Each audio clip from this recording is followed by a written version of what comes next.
The respiratory system is composed of the airway passages, the lungs, and the associated blood vessels. The purpose of the respiratory system is to provide for oxygen and carbon dioxide exchange between air and blood. Respiration consists of 3 distinct processes. Ventilation is the movement of air from the atmosphere into and out of the lungs. Air must be taken in through the upper airway passages, comprising the nose, nasal passages, mouth, pharynx, and larynx.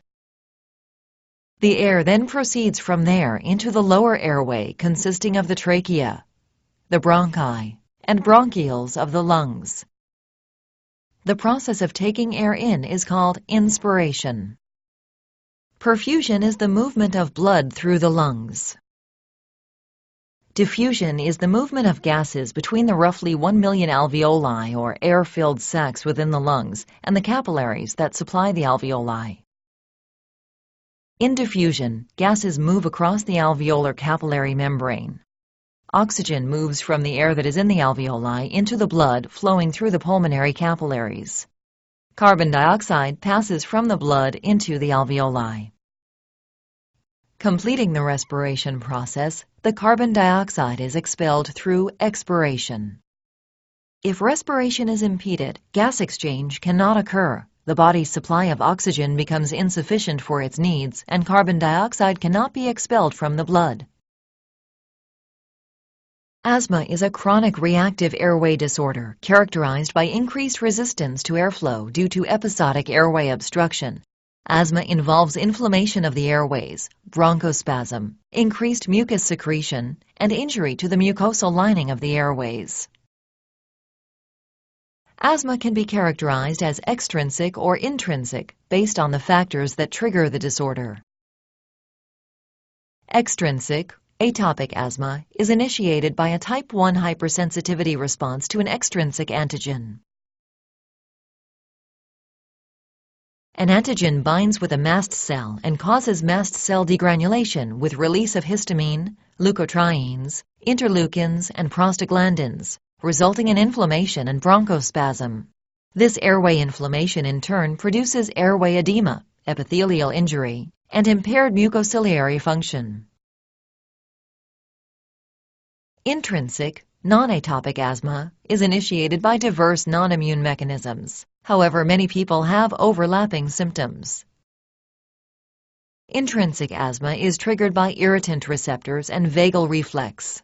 Intrinsic asthma is often triggered by viral infections, inhaled irritants, NSAIDs, sulfites, and emotional stress. Asthma usually has its onset in childhood or adolescence. However, adults may develop asthma without a previous history of the disease. Asthma arises from a complex interaction between heredity and environmental factors and manifests as acute attacks. The early phase or acute response of asthma occurs within 10 to 20 minutes of exposure to a trigger.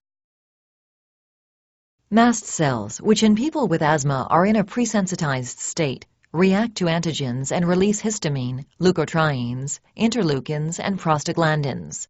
With airborne antigens, the antigen binds to the mast cells on the mucosal surface of the airway. The release of inflammatory mediators leads to infiltration of inflammatory cells and allows the antigens to reach the submucosal mast cells. In addition, direct stimulation of parasympathetic receptors causes bronchospasm, and increased vascular permeability causes mucosal edema and increased mucus secretions. As airway obstruction progresses, expiration becomes prolonged. Late phase response develops 4 to 8 hours after exposure to an asthmatic trigger. Release of inflammatory mediators induces the migration and activation of other inflammatory cells, basophils, eosinophils, and neutrophils. The late phase response involves inflammation, increased airway responsiveness, and renewed bronchospasm. These symptoms lead to further airflow limitation and continued heightened airway responsiveness. This sequence prolongs the asthma attack and sets into motion a vicious cycle of exacerbations including additional edema, epithelial injury, and impaired mucociliary function. Treatment for all asthma patients is approached in two ways: through control of factors contributing to asthma severity, and through pharmacologic treatment. If exposure to triggers can't be avoided, then pharmacologic treatment is usually needed. This can include corticosteroids, bronchodilators, mast cell stabilizers, beta agonists, and anticholinergic drugs. Asthma is a chronic reactive airway disorder characterized by increased resistance to airflow due to obstruction of the airway passages. Asthma involves a hypersensitivity reaction to stimuli and the release of chemical mediators from presensitized mast cells, leading to a vicious cycle of edema, epithelial injury, and impaired mucociliary function.